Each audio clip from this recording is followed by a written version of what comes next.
자, 오늘 샤우팅할 말씀은 사무엘하 3장 36절 말씀입니다. 온 백성이 보고 이렇게 돼 있죠. 자, 우리 힘차게 샤우팅합니다. 시작. 온 백성이 보고 기뻐하며 왕이 무슨 일을 하든지 무리가 다 기뻐하므로 온 백성이 보고 기뻐하며 왕이 무슨 일을 하든지 무리가 다 기뻐하므로 온 백성이 보고 기뻐하며 왕이 무슨 일을 하든지 무리가 다 기뻐하므로 사무엘하 3장 36절 말씀. 아멘. 자, 오늘은 서로의 땡땡땡을 돌보라입니다. 땡땡땡 뭘까요? 세 글자네요. 네? 연약함. 네. 우리 장로님 설교를 더 보는 것 같아요. 네. 제 설교를 더 어디서부터 보고 계시는 것 같아요. 네, 서로의 연약함을 돌보라. 다 같이 해봅니다. 시작. 서로의 연약함을 돌보라입니다. 자, 세상에 별 인생 없다라는 말이 있듯이 인간이 정말 강한 것 같지만 인간처럼 연약한 존재가 없는 것 같습니다. 갑작스럽게 이제 질병으로 인해서 병원에 누워 계신 분들을 보거나 아니 어느 날 갑자기 이제 부모님들의 뒷모습을 이렇게 보게 되면 얼마나 연약해 보이든지 그런 모습이 느껴질 때가 있죠. 여러분, 우리의 연약함은 숨길 수가 없습니다. 숨기려고 해도 그게 안 됩니다. 사람은 누구나 연약함을 가지고 있기 때문에 그런 거죠. 옆에 있는 사람 되게 강한 것 같지만 안 그렇습니다. 되게 연약합니다. 겉으로 보일 때는 강해 보여요. 근데 마음속에는요, 상처, 두려움, 부족함 다 있습니다. 근데 문제는 뭐냐면 연약함 자체보다 그 연약함을 어떻게 대하느냐, 어떻게 바라보느냐, 이게 이제 우리가 가져야 될, 신앙인이 가져야 될 마음인 거죠. 그래서 세상은 약한 사람을 밀어내고 이용하려 하지만 하나님은 연약한 자를 품고 돌보라고 그렇게 말씀하십니다. 특히 우리 교회와 가정은 서로의 부족함을 정죄하는 것이 아니라 서로를 돌보는 공동체가 되어야 될 줄로 믿습니다. 자, 서로의 연약함 돌보기 위해서 오늘 말씀 중심으로 살펴보면 첫 번째는 뭐냐면 슬픔을 공감할 수 있는 그런 마음이 있어야 된다는 거죠. 자, 우린 어제 아브넬의 죽음에 대해서 베옷을 입고 애도의 노래를 부르고 그리고 금식하는 다윗의 모습을 보았습니다.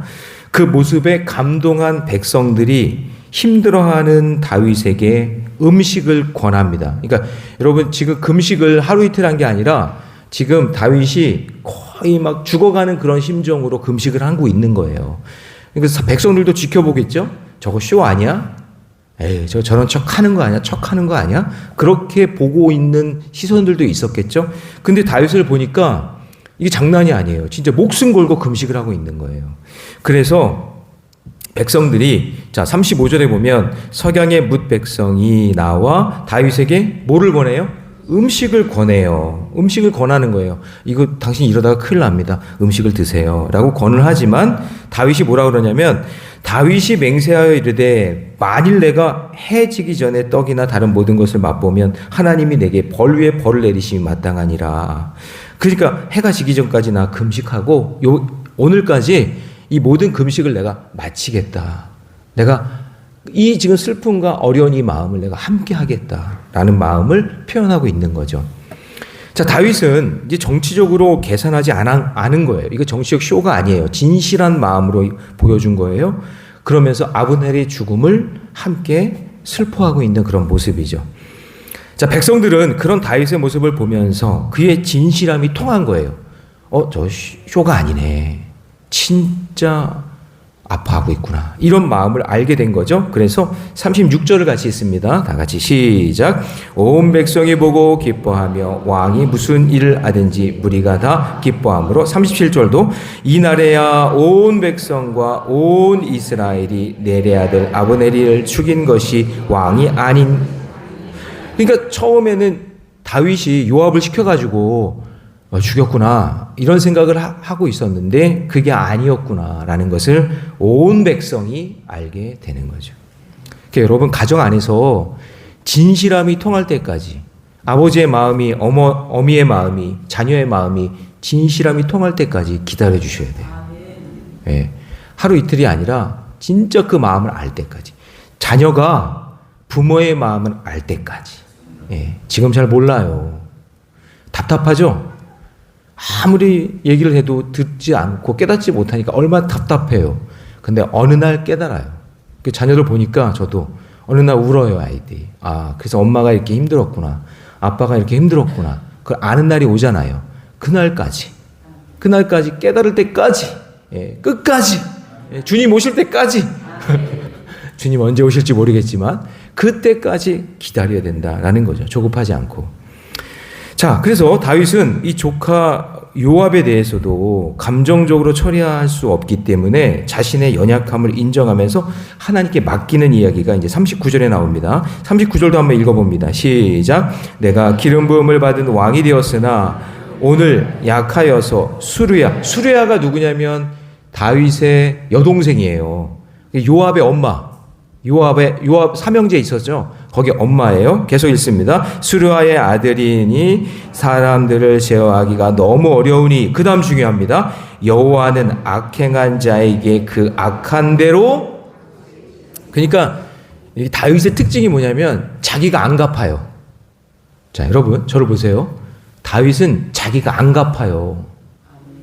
자기가 입을 열어서 막 비난하거나 욕하거나 자기가 칼을 써가지고 그렇게 복수극을 안 한단 말이에요. 이 특징이에요, 다윗의 특징. 그러니까 여호와께서 악한 대로 갚으실지로다. 다윗의 특징은 직접 복수를 안 해요. 사울을 안 죽여요.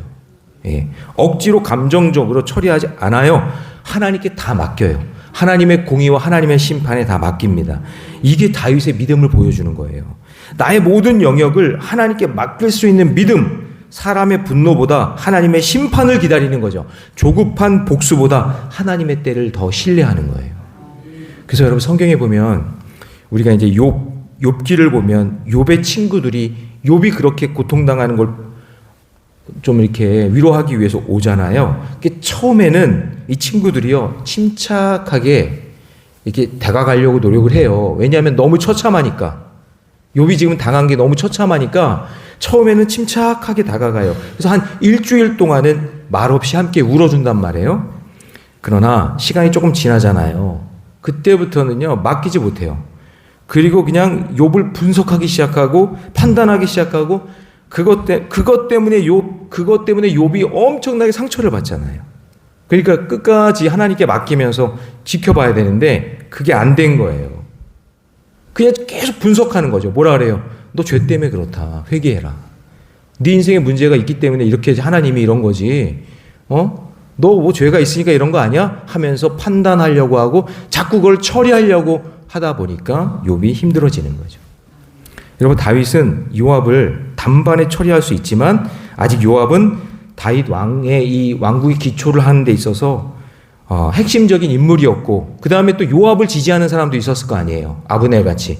그러니까 그 한꺼번에 제거할 수가 없는 거예요. 그러니까 하나님께 맡기는 거예요. 여러분 하나님께 맡기셔야 돼요. 네, 하나님께 맡기세요. 남편도 맡기고 아내도 맡기고 자녀들도 맡기세요. 제가 예전에 병원에 입원한 성도에게 신방을 간 적이 있었는데 저희 교회 아니에요. 예전에 있던 교회에서 거기는 이제 여자 전도사님이 같이 오고 그다음에 신방 대원이 같이 와요. 그럼 이제 그분한테 신방을 간단 말이에요.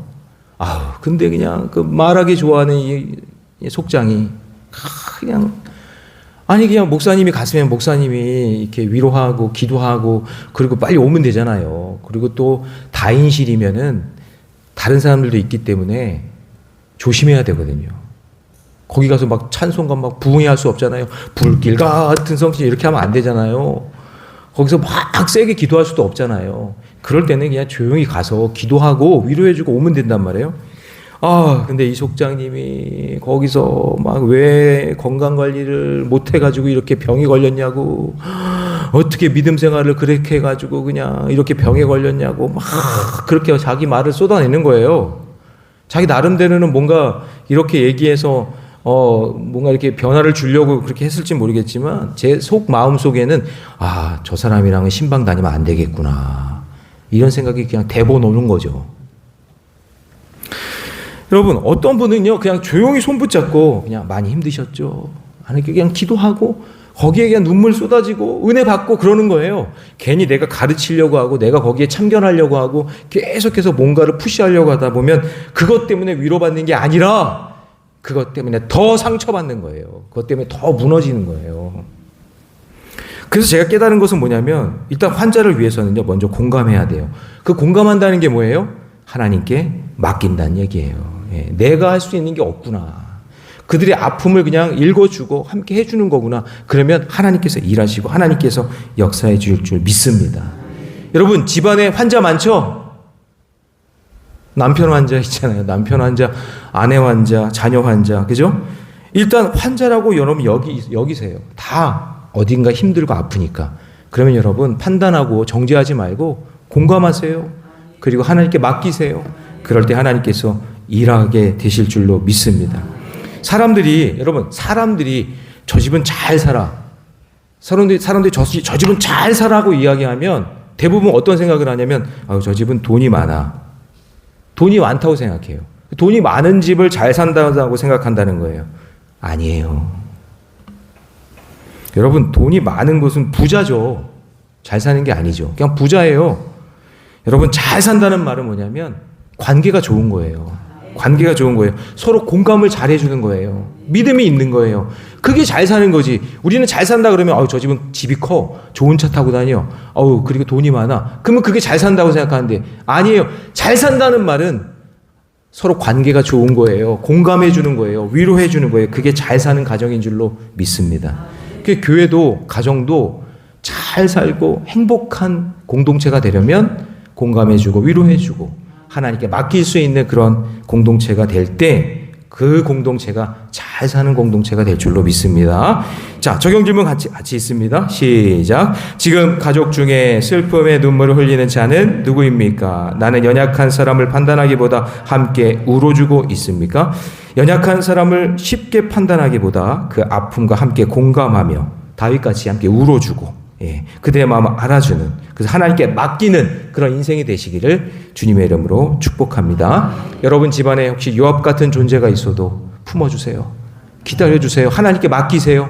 하나님께서 해결해 주실 줄 믿습니다. 자, 두 번째요. 서로 연약함을 돌보기 위해서는요, 일단 두려움을 물리쳐야 되는데, 자, 이제 모든 소식이 북이스라엘 쪽에 전해집니다. 1절을 보시면 우리 지난 시간에 제일 먼저 아브넬이 죽었다는 소식을 들은 이스보셋은 힘을 잃어요. 그리고 이스라엘 백성들도 두려워합니다. 우리 4장 1절 말씀 같이 있습니다. 시작.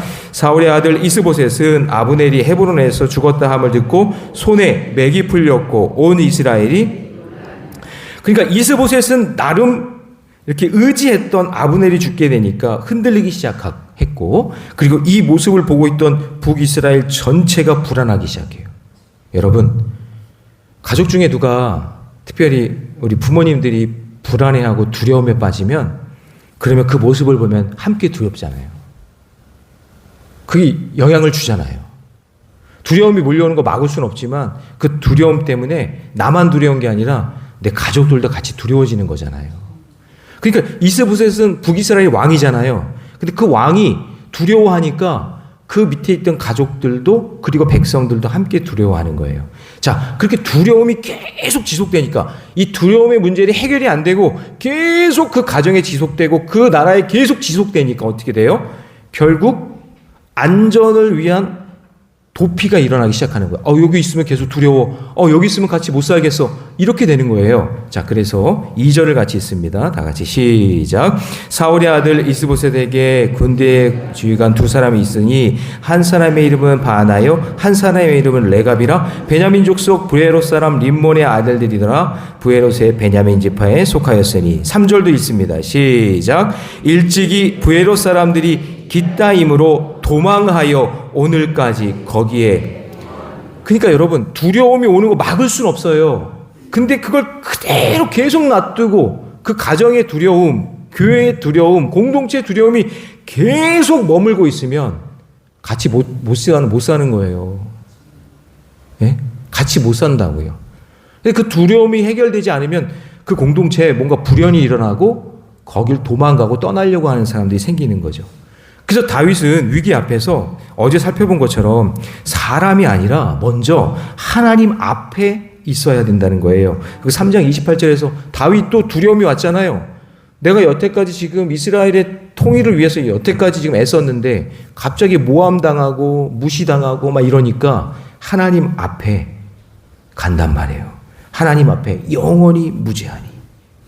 그 다윗이 위기 속에서도 하나님 앞에 있었기 때문에 억울해도 정직하게 대응할 수 있고 침착하게 감정적인 결정을 피하고 그 넘어진 그 사람을 품어줄 수 있었던 것은 그 두려움의 문제를 해결했기 때문이에요.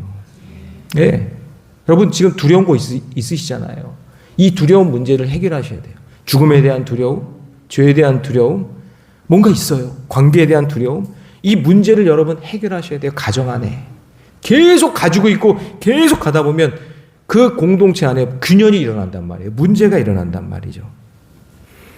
그런데 이스보셋은 위기가 찾아오자 그 두려움에 압도되어서 덜덜 떨고 있으니까, 왕이 막 떨고 있으니까 사람들이 다 흩어지게 되는 거예요. 우리 옆에 사람과 인사합시다. 나 떨고 있니?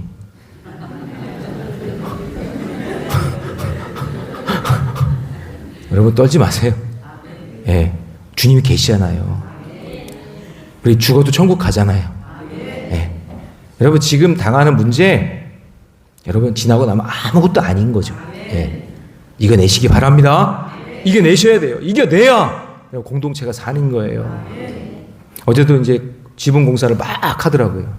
막 뚝딱뚝딱 하고 막. 요즘에는 망치질이 아니라 타카라는 그걸로 프레스로 그냥 딱딱딱. 어우, 소리가 아주 경쾌하더라고요. 그거 해보고 싶더라, 나도. 그 총 쏘는 것 같은 경우에 딱딱 하는데, 그 지붕에 매달려서 하는데요. 와. 제가 그 마음, 총 쏘고 싶은 마음에, 제가 누군가를 쏘고 싶다는 얘기는 아니에요. 그게 재밌어 보여서 그러는 거예요. 그래서 이제, 가서 이렇게 옆에서 구경했어요. 나도 한 방 한번 해보고 싶은 그런 마음으로. 근데요, 우와. 우리 교회 그 지붕이 이렇게 경사졌잖아요. 제가 마음이 싹 달아났어요. 거기 그 경사에 매달려가지고 그거 하는 거예요. 총을 쏘는 거예요. 목숨 걸고 하는 거예요, 이분들은. 제가 볼 때. 두려워서는 못 하겠더라고요.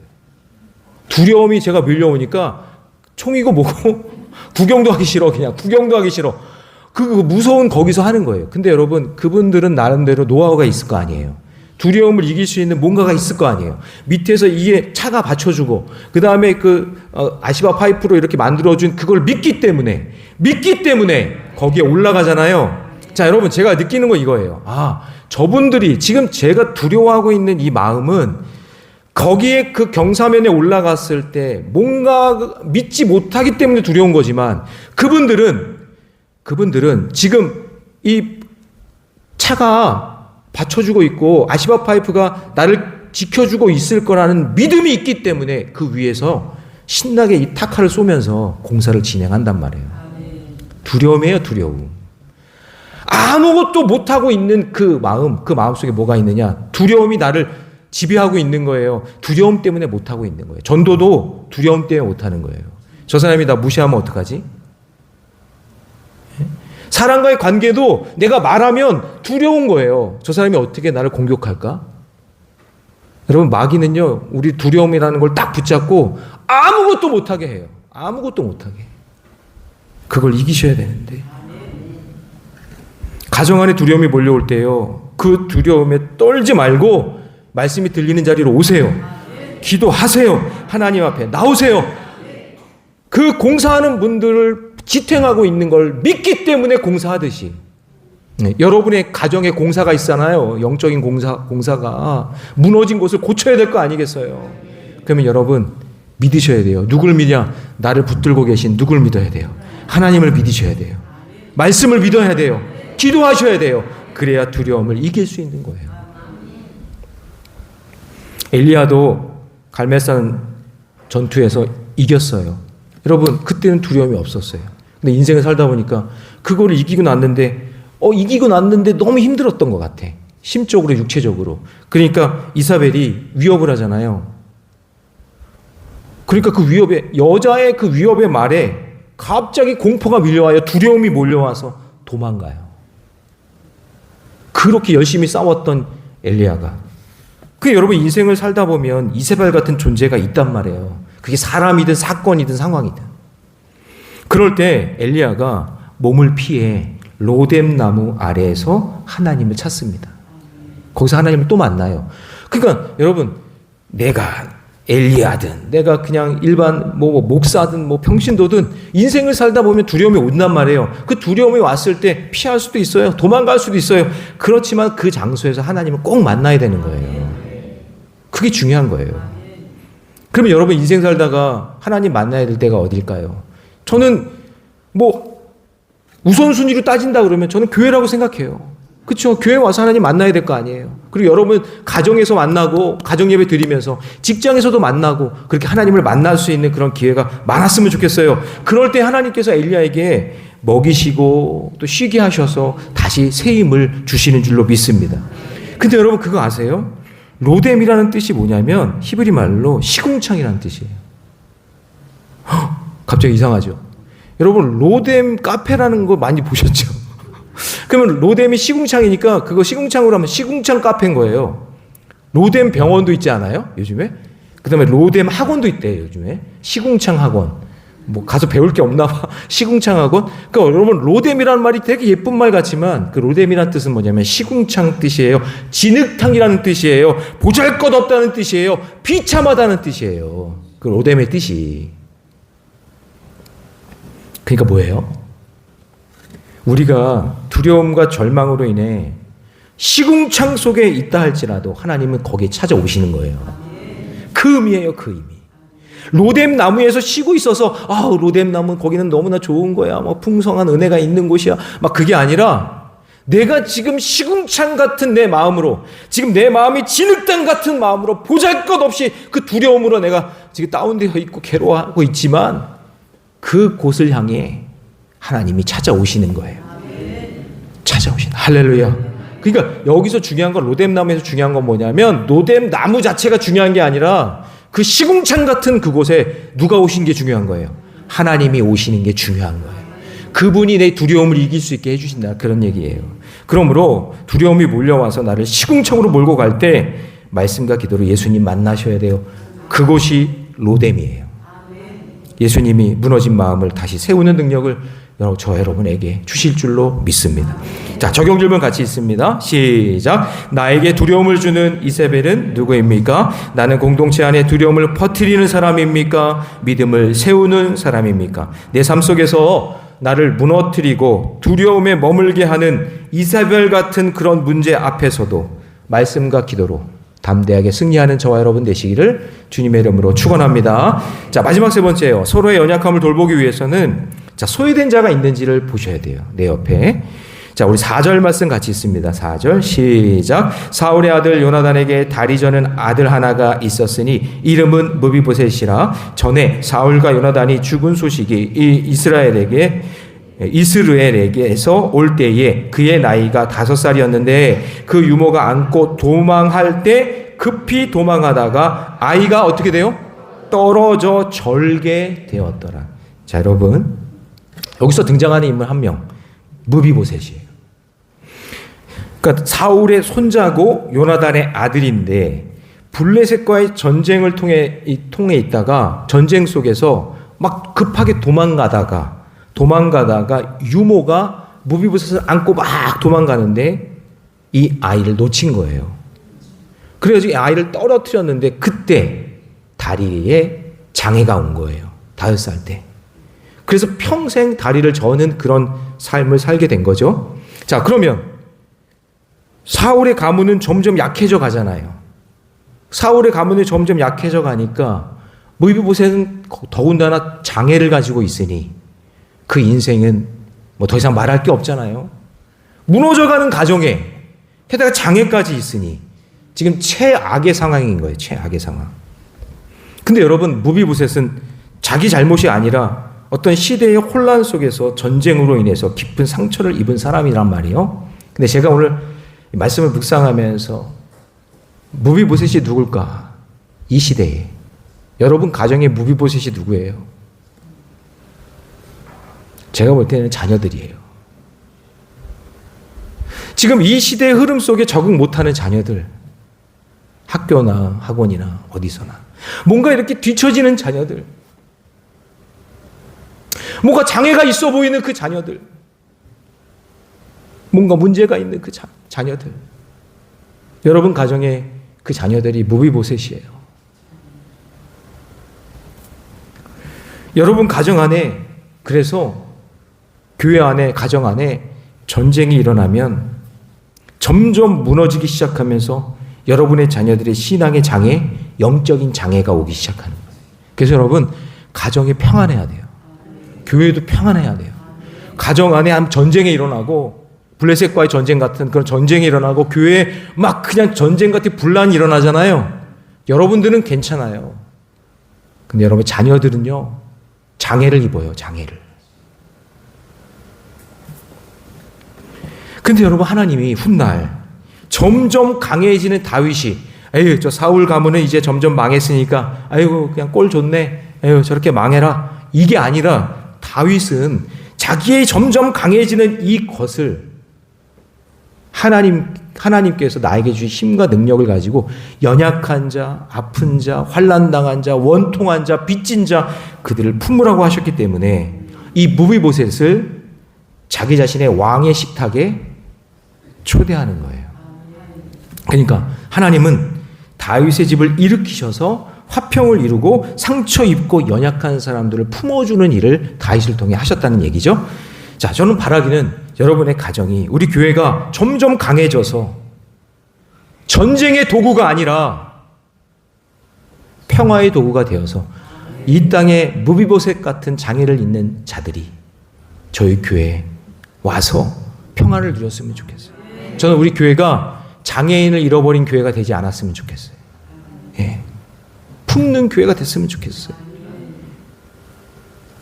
여러분, 모세가 태어나자마자 나일강에 버려졌죠. 그 전후 이야기는 하지 않아도 알겠죠. 태어났는데 더 이상 품에 있을 수 없으니까 자녀를 나일강에 버렸어요. 그럼 버려진 존재가 된 거죠. 그건 몰라요. 이제 물에 빠져서 죽든지 뭐 악어밥이 되든 그렇게 버려진 존재가 됐는데 무비보셋이죠. 그런데 하나님은 그 연약한 생명을 버리지 않고 바로의 공주의 손에 의해서 건짐을 받게 돼요. 근데 여러분 더 놀라운 사실은 바로의 공주는 젖이 없잖아요. 그러니까 요게벳 엄마가 그 왕궁에 들어와서 자기 아들 모세를 품고 젖을 먹이는 거예요. 놀랍지 않아요? 놀라운 일이 일어난 거예요. 그러니까 여러분 보세요. 모유를 먹이면서 키워요, 엄마가. 근데 이 아이에게, 이 엄마가 모세에게 엄마 젖가슴 같은 식탁을 제공해 주는 거죠. 그리고 젖만 먹이는 게 아니라 신앙의 양육을 계속 할 수 있었던 거죠. 그러니까 이 아이는 태어나자마자 버림받은 존재였는데 그 버림받은 존재를 하나님이 그냥 그대로 내두시는 것이 아니라 그를 다시 건지셔서 엄마의 품에 보내, 엄마의 그 젖가슴, 그 식탁에서 엄마의 젖을 먹고 엄마의 신앙 교육을 받으며 그 아이가 자랄 수 있었던 거예요.